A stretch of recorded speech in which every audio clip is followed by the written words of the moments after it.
Hey there, welcome to School of Emo, the podcast where we dive into the world of emo, pop punk, and everything in between. If you've ever found yourself in your car screaming the lyrics to Taking Back Sunday, wearing way too much eyeliner in the early 2000s, adding a buckle or a chain to every outfit you've put on, you are in the right place. I'm Erin Judge, and each week I will be your fellow student, guiding you through the music, the culture, and the history that shaped an entire generation of angsty teens. I am not the teacher of this school. I am a fellow student, here to learn alongside you and from you. Together, we will cover a lot of information that doesn't really matter, but will remind us of the days of stalking MySpace channels and getting lost in chat rooms. So connect your dial up, turn on your webcam, and let's go to School of Emo. Welcome back to School of Emo, and we are going to the Midwest. We are headed to Michigan this week as we cover our last band we're covering for the Emo's Not Dead cruise prep, and that is Hot Mulligan. We are also going to the mid-2010s, all the way to 2014, a very odd year for emo as a whole. Lansing, Michigan, right in the heart of Midwest emo, and we get the original core members, Tatis Sandville on vocals, Chris Freeman on vocals and guitar, Ryan Malishi on drums, Jonah Kramer on bass, and Brandon Blakely on guitar. From the very start, this band really leaned into kind of that DIY ethics, sort of the basement show, small venues, self-released music.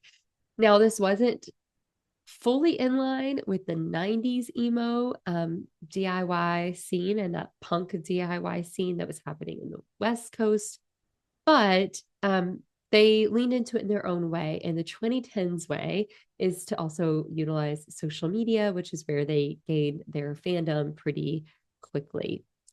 Now, in emo fashion, they leaned into honesty and vulnerability, and they wanted their lyrics to showcase that. So messy vocals paired with these painfully specific lyrics with those aggressively long song titles that we saw from some of the early bands of the third wave of emo, like the Panic at the Disco, Fall Out Boy, some of those bands. So between 2015 and 2017, they released a series of EPs just to kind of slowly, quietly build their cult following and play shows and find their sound. And this was Fenton, Opportunities, and Pilot. These releases introduced what would become the band's signature sound, which is dual vocals, shout, singing, delivery, speech shout, mathy Midwest riffs, which are common among some of these bands, and then brutally honest lyrics about mental health, self-loathing, and relationships. So they start getting traction online, especially on Reddit, Bandcamp, Twitter, where emo fans were really wanting something that feels kind of real and core to emo. So in some ways, their timing really sucked because as this is when emo was like in that pause, right? But they're right at that height of the pause where emo was starting to come back, where fans were kind of, I guess most of they got through maybe college years or early 20s and wanting to come back to the music they loved and like we're wanting something a bit different and new, and they kind of put themselves in that space pretty early. How did this kind of comeback happen? So in the Midwest emo comeback, many old songs were being discovered on platforms like YouTube and Tumblr early on, which kind of created this fertile ground for bands like Hot Mulligan. This then kind of leaned more into Instagram, TikTok sounds, which began to help evolve how we were exposed to music, just like we saw from the 90s to the 2000s. It's happening again, right? We've seen another wave of that with the breadth of social media and music in there. Because of that, this band has been very online. They embrace internet culture and memes. They use humor and this kind of online aesthetic that differentiates them from more of the traditional, more kind of serious bands of the scene that we're used to, like the graphics of Instagram being the end of it versus like behind the scenes, close quarters, posting all day, TikTok world, right? So they were able to kind of set themselves apart and grasp a hold of a fandom that way, but also build community. They have this self-described social media tag of #1 hot new band and inventors of post emo. I have no idea what that means. maybe my age, I don't know. Maybe that's what they're considering to be this genre. I guess we've talked about that before of like, are we still in the third wave of emo? Like, did that kind of end in the third wave? Like, are we just at a revival? Like, is there a fourth wave that we're just not really acknowledging? Like, how do we describe these like 2010s into 2020s kind of evolution of emo? Because it is different than it was in the early 2000s. And I think there's a lot of controversy around that. I think the whole inventors of post emo would probably start some fights in this world, but be bold. The Used does it, calls themselves the number one band in the world. Like, do whatever you want. But it was something that they were able to like grasp onto. And in social media world, having some controversy is not a bad thing. They have had some other online controversies with their social media activity. One being when they used a chat GPT generated post for promotion and faced fan backlash, ultimately leading to them deleting their X, which was formerly Twitter, account. And that further highlights how integral social media is to their presence and fan engagement and kind of how that's also been a little bit messy over the years.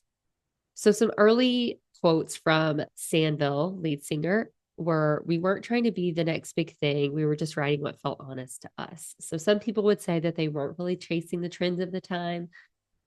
I don't know. It's interesting. I think because I think what has come from that era of time, and there are some similarities, but they are unique in a lot of ways too. So they definitely weren't fitting into like the pop world, which maybe is what includes them more in the emo space, which is really interesting.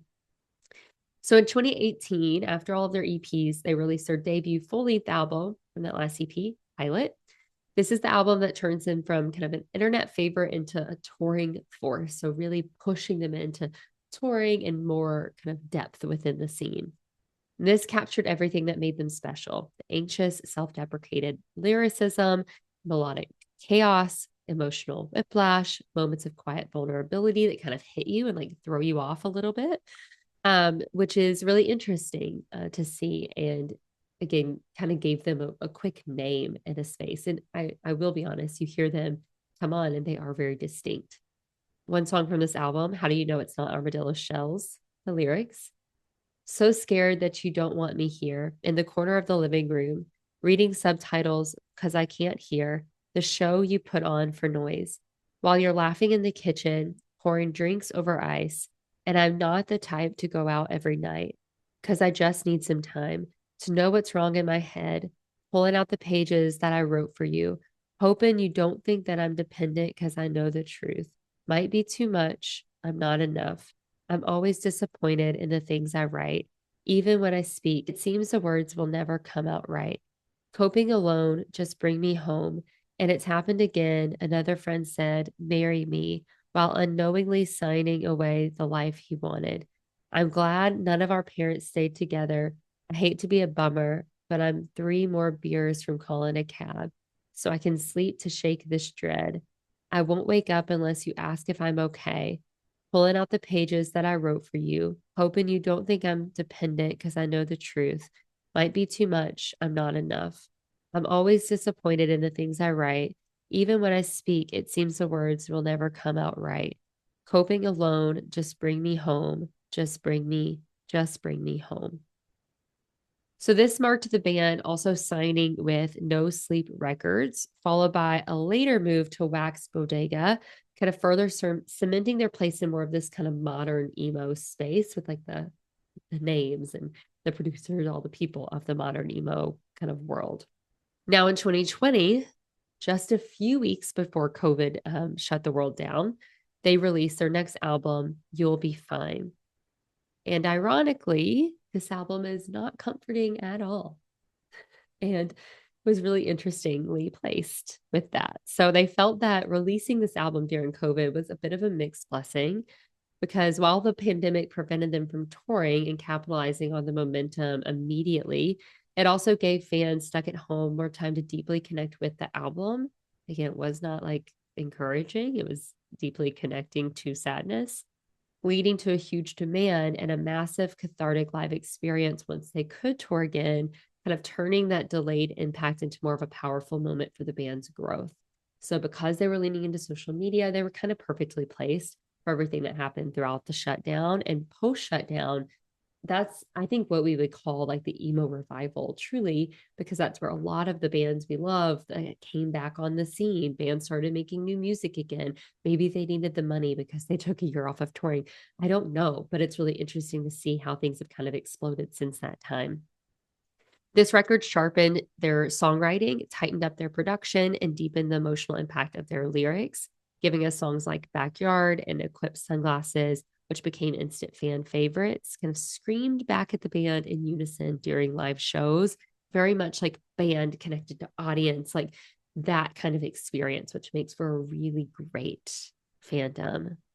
And looking back on this, Chris Freeman said, we wanted to write something that felt honest, not reassuring. And that's what it became. And many people believe that the title is meant to be very ironic, that you'll be fine, because it's a commentary on how people dismiss emotional pain with empty reassurance. So, looking at one of the top songs on this album, Backyard, play in the backyard where the grass and spider webs grow up next to us. Say, what's your interest? Tell me how you plan to give up all of them. Hey, why'd you leave? Could have stayed for a while if we knew where we were ending up. Hide in the basement, concealed well enough so we won't get evicted. Pay all your savings to a debt that you didn't know you had been living in. Hide the black eye that you gave yourself every time you get wasted. Hey, why'd we leave? Could have stayed for a while if we knew this is all we got. Lie, it's all weeds. Could have swore that the flowers would have bloomed, but they've hidden. Rain. You're better off in the clouds as we fade, rarely leaving a semblance of what we thought it meant to grow up. When things don't get better, no, things don't get better, and rain. You're better off in the clouds as we fade, barely leaving a semblance of what we thought it meant to grow up. When things don't get better, no, things don't get better, just different. Stay in the beds warm enough. If you step into the living room, you'll find a job to do. Buy some more time. Try to call in sick because you haven't been sleeping. Lie if you want. Melody never change. Day in, day out, day in, day out, all the same. Write like a kid, can't create anything that's worth the ink, that's worth the page I'm wasting. Makes me feel like I haven't made anything that makes me feel rain. You're better off in the clouds as we fade, barely leaving a semblance of what we thought it meant to grow up. When things don't get better, no, things don't get better, and rain. You're better off in the clouds as we fade, barely leaving a semblance of what we thought it meant to grow up. When things don't get better, no, things don't get better, just different. Play in the backyard where the grass and spider webs grow up next to us. Say, what's your interest? Tell me how you plan to give up all of them. In 2021, after the shutdown kind of started easing up, they followed up this album with an EP, I Won't Reach Out to You, with a hit single featuring Mark Hoppus. And we'll get through those lyrics. I kind of miss you back in high school, 25, and I still think about your drawings that you made.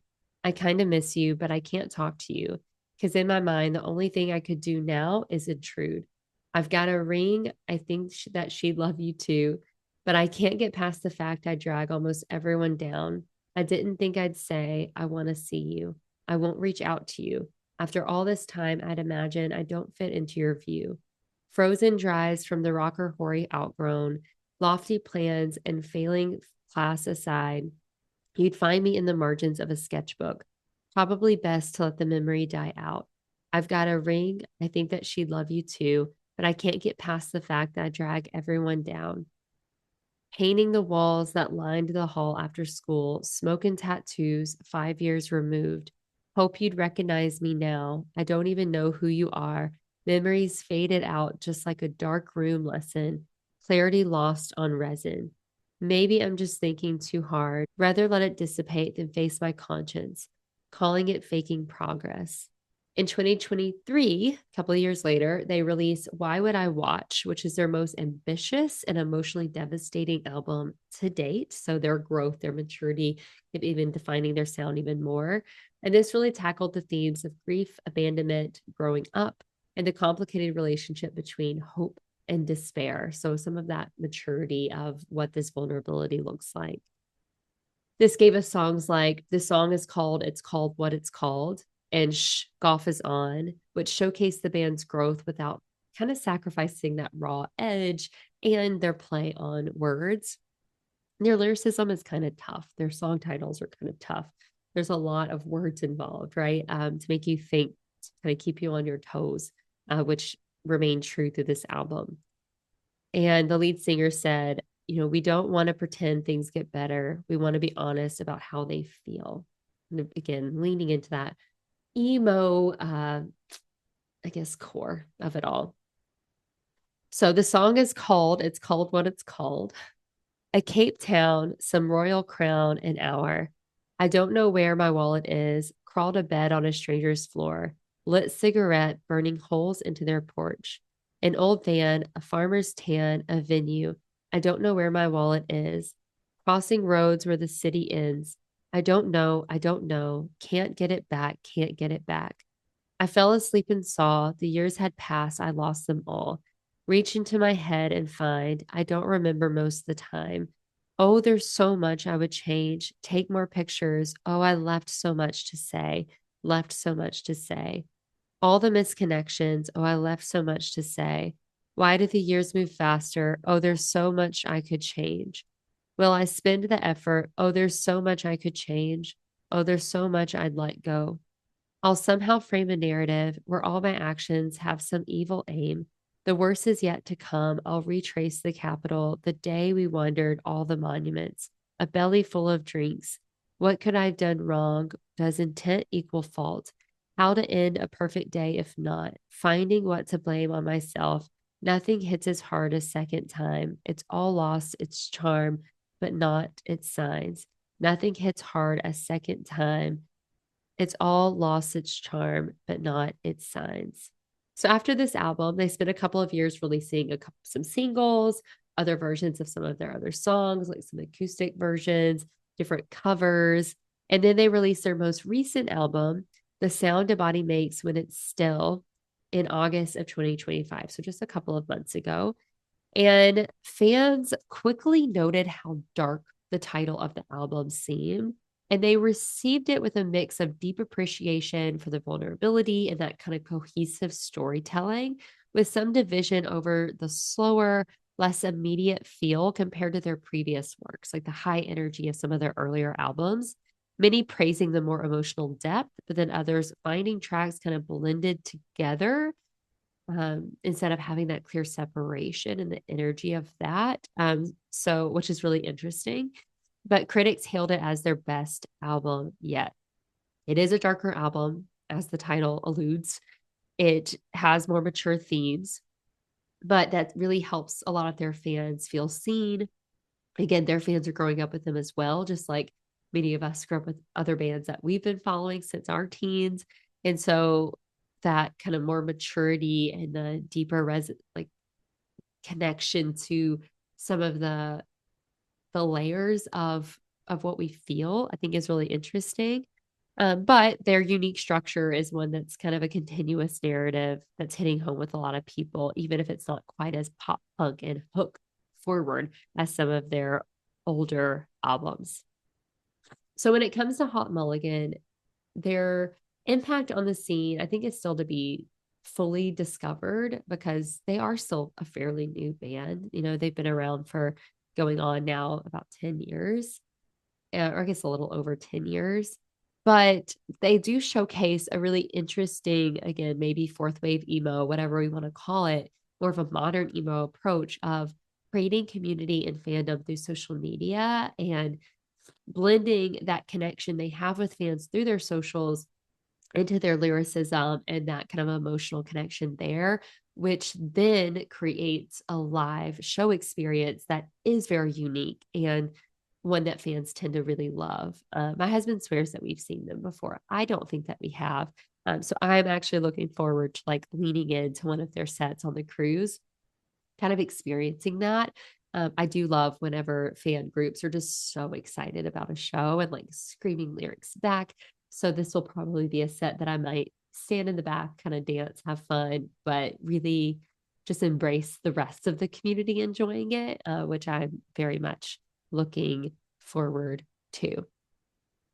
And a quote from the band is, "If someone feels less alone because of our music, that's enough." And that's what emo is all about, which is really great.